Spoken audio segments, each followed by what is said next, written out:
तो guys welcome आपको दोबारा से चैनल के अंदर। तो जैसा आप जानते हैं कि चुनाव का थोड़ा-सा माहौल चल रहा है, तो काफ़ी ज़्यादा वैकेंसीज़ आने वाली हैं। जैसे यूपी पुलिस की वैकेंसी जो है अभी-अभी हाल ही में बंद हुई है। तो वहीं रेलवे भी मैदान में आ चुका है और धीरे-धीरे करके रेलवे भी काफ़ी सारी जो जॉब्स हैं, वो उनको जो नोटिफ़िकेशन है उनके आउट भी करेगा और उनकी वैकेंसीज़ भी स्टार्ट करने वाला है। तो इसमें अभी जो फ़िलहाल आपका जो 20 तारीख से स्टार्ट होने वाली है, वो है आपकी रेलवे असिस्टेंट लोको पायलट वाली जो वैकेंसी है वो है। अब इसमें देखो सबसे पहले देख लेते हैं कि आखिरकार में कौन-कौन बंदा इनको भर सकता है। सबसे पहले तो जो एज है आपकी वो 18 से 30 साल वाला जो बंदा है वो भर सकता है।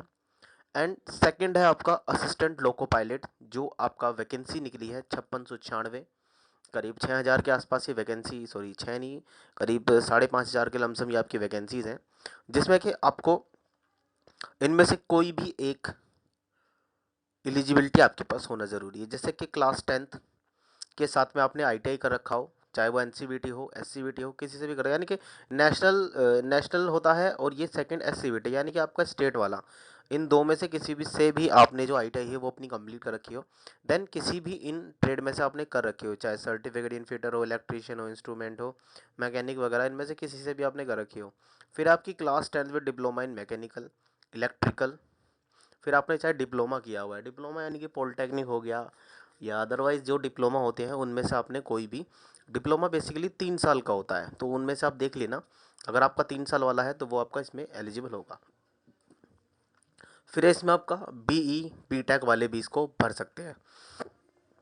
और वैकेंसीज इस तरह से हैं, जैसे इससे पिछले वाली वैकेंसी भरी होगी तो वो जानता होगा कि वो किस तरह से इसमें अलग अलग रीजन दे देते हैं और उसमें से एक रीजन में आपको इसमें से अप्लाई करना होता है। तो आप वीडियो को पॉज करके देख सकते हैं कि किस में कितनी कितनी वैकेंसी है।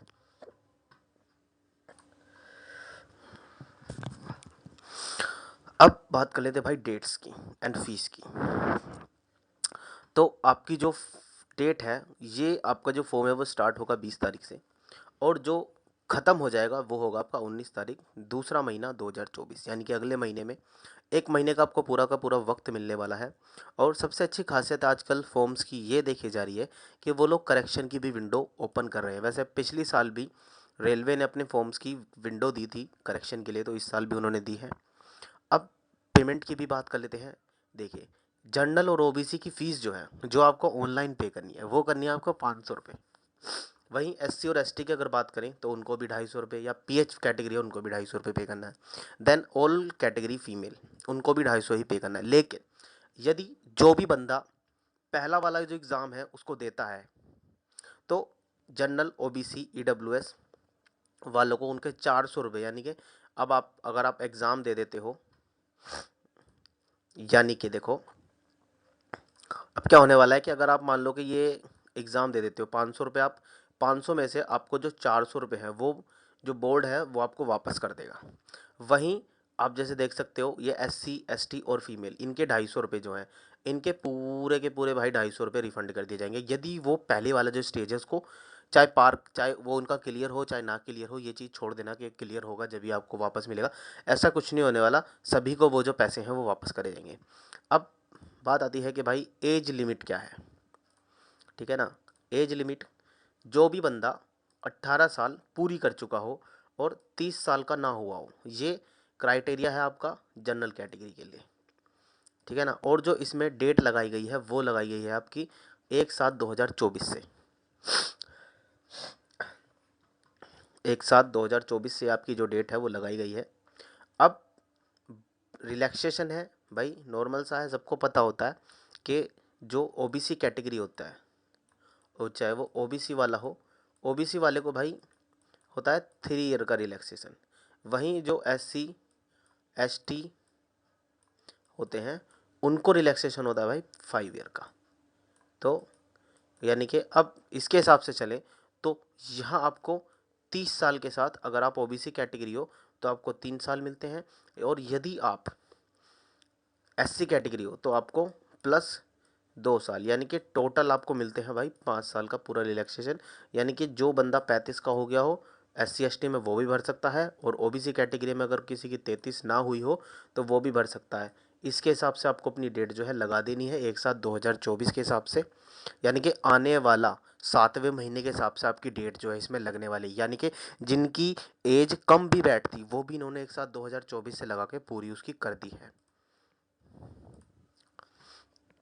तो फ्रेंड्स आज इतना ही। हम कल इसका सिलेबस भी जारी आपके सामने करेंगे, यानी कि कल आपको हो सकता है कि 20 तारीख को इसका, 20 तारीख नहीं तो आपको जल्दी से जल्दी इसको कल जैसे ही ऑनलाइन हो जाता है आपको पूरा फॉर्म हम भर के बताएंगे कि किस तरह से आप अपना जो फॉर्म है उसको फिल करोगे और कैसे कैसे उसमें किन किन चीज़ों का आपको विशेष करके ध्यान रखना है ताकि आपका फॉर्म वगैरह गलत ना हो जाए।